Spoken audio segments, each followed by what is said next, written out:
Good evening, everyone. We're very sorry to be late. I'm Nick Burns, the American ambassador here in China.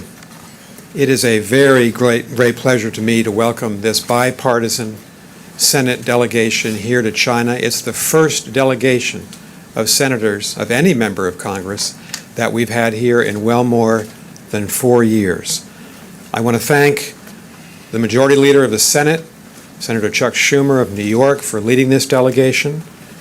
Thank Senator Mike Crapo of Idaho, the lead Republican member on this delegation, Senator Bill Cassidy of Louisiana, Senator Maggie Hassan of New Hampshire, Senator John Kennedy of Louisiana, and Senator John Ossoff of Georgia.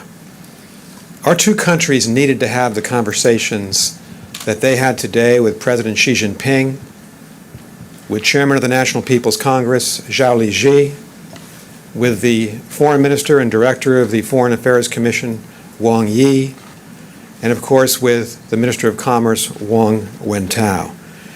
In my experience here, this was a productive day. These were detailed conversations. They were substantive. They were productive. They were very frank, and I think they were honest discussions. I do think, as ambassador here, this was a step forward for the United States, for the American people, as we engage the people and government of China in a very difficult and very challenging relationship. It was important, in my view, that the Chinese leadership heard from leaders in the Senate, 3 Democrats, 3 Republicans, in great detail, their views on these challenging issues, and therefore, through them, the views of the American people. So I want to thank this delegation. It's been a real pleasure to host them. They had a great meeting in Shanghai with the party secretary, and a lot more to come.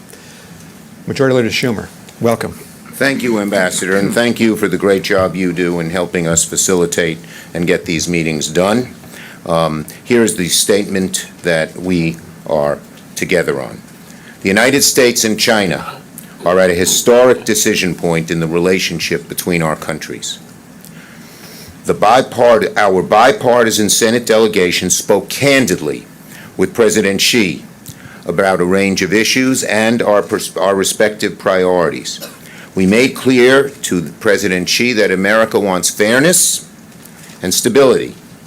At the foundation of the relationship must be a level playing field for American businesses and workers, as well as responsible competition. We made clear we don't think that level playing field exists right now. We need reciprocity.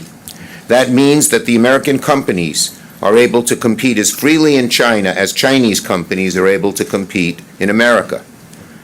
We made clear to President Xi that we don't think reciprocity exists either. We raised the huge structural inequalities and serious imbalances the U.S. faces in its economic and trade relationship with China. For decades, the Chinese government has erected significant barriers aimed at restricting the ability of American companies to compete in an open and fair manner. We made clear the United States cannot sit idly by, and that we must address the Chinese government's forced technology transfers, theft of intellectual property, required joint ventures, and intimidation of U.S. businesses operating in China, among other troubling activities that undermine the lack of reciprocity. Specifically, we also raised the need to remove strict restrictions and open up Chinese markets to U.S. companies, including from the semiconductor, financial services, and aerospace industries. China must also end the policies that intimidate U.S. businesses operating in China. We had a long list of issues we feel China had to address, and we were very, very clear and specific on all of those. The United States is ready to compete vigorously with the PRC, but we also must hold China accountable for any unfair practices that undermine the relationship between our countries. Equally important to the need for reciprocity is the need for China to take more aggressive action to stop fentanyl from coming into America. Our delegation shared personal stories of how the scourge of fentanyl is costing tens of thousands of lives and destroying American families. We spent a great deal of time on this issue because we believe it is so important. We called on President Xi to work with the United States to stem the flow of precursor chemicals that are fueling America's fentanyl crisis. We urged President Xi to open a channel of communication to stem the flow of fentanyl precursor chemicals. We believe it's imperative on this issue that China act. While we must ensure that our trade policies are fair, the United States will also prioritize economic and national security, including protecting advanced technologies. Our delegation is clear that we do not seek a confrontation with China, but we will remain steadfast in our commitment to promoting stability in the region, freedom and democratic principles, and vigorously defend our values. We are looking forward to building on the honest but productive conversations we had today with President Xi and other government officials to discuss our shared interest in long-term stability for two countries.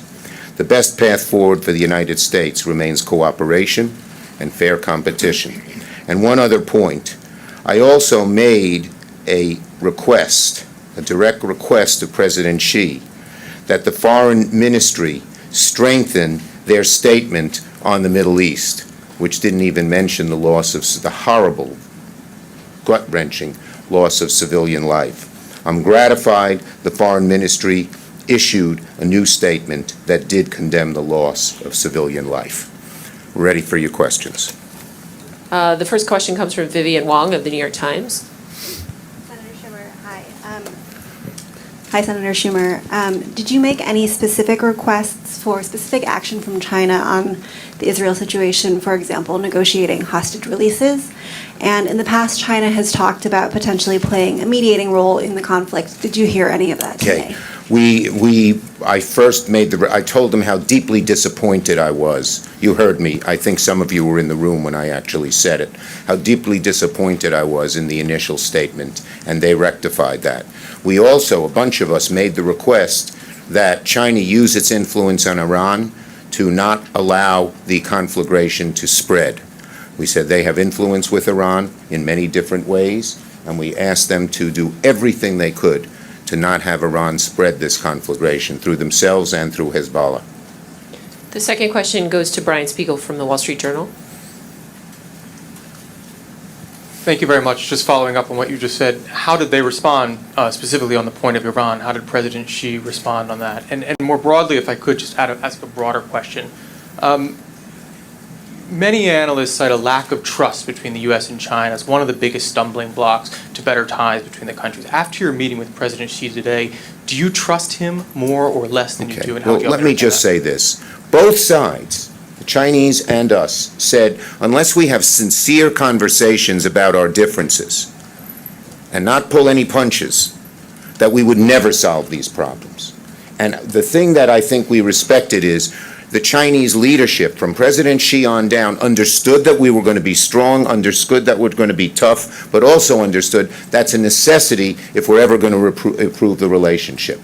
On the first question, he listened.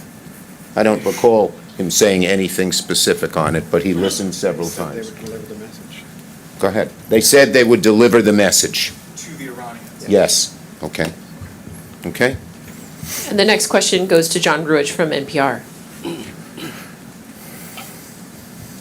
Thanks. Your message today across the board was consistent with all the leaders that you met. And Xi Jinping, Wang Yi, all the others said they hope that your visit would help the Congress and the United States better understand China.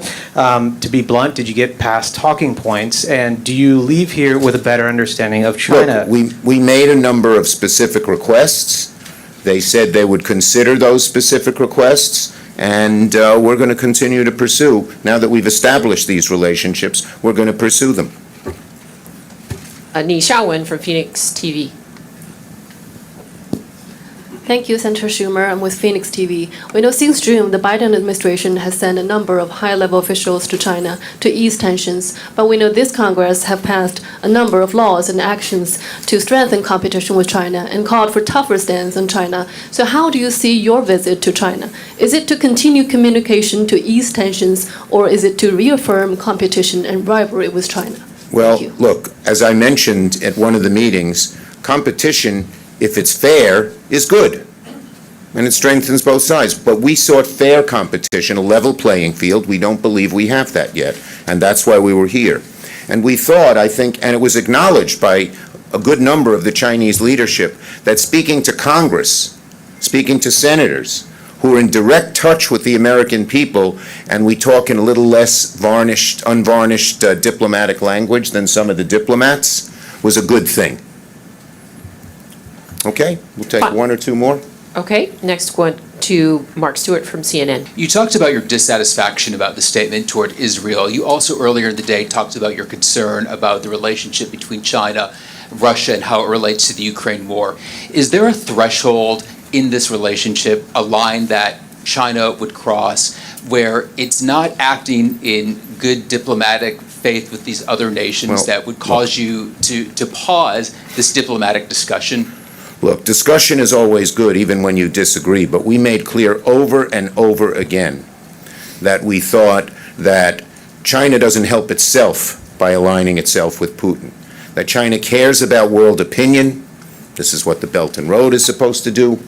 And when they align themselves with Russia, an outlaw nation like Russia, they are not helping their own cause. We made that repeatedly, not just to the foreign minister, but to everybody else. And almost every one of these things we brought up with President Xi and all the others that we had seen. Last question to Evelyn Chung from CNBC.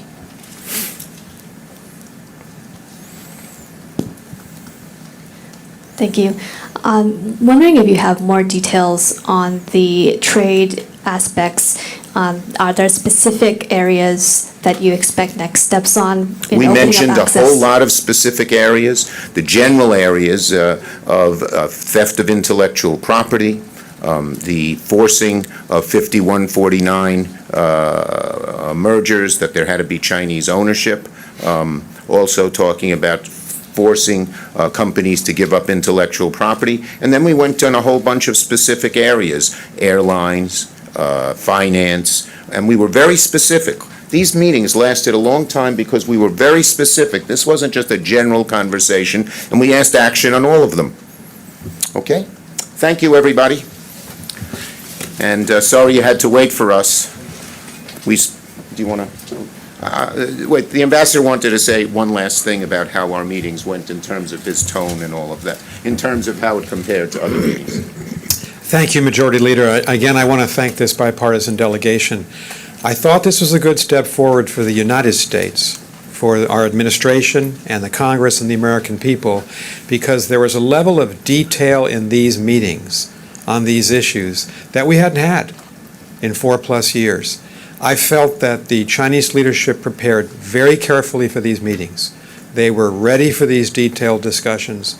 There was a level of energy on both sides, and I think a commitment to extend this conversation that will be good for us and productive for us as we go forward. Many of the meetings, including the meeting with President Xi Jinping, went well beyond the time that we felt had been allotted by the Chinese side, but there was a level of engagement from the leader and from others.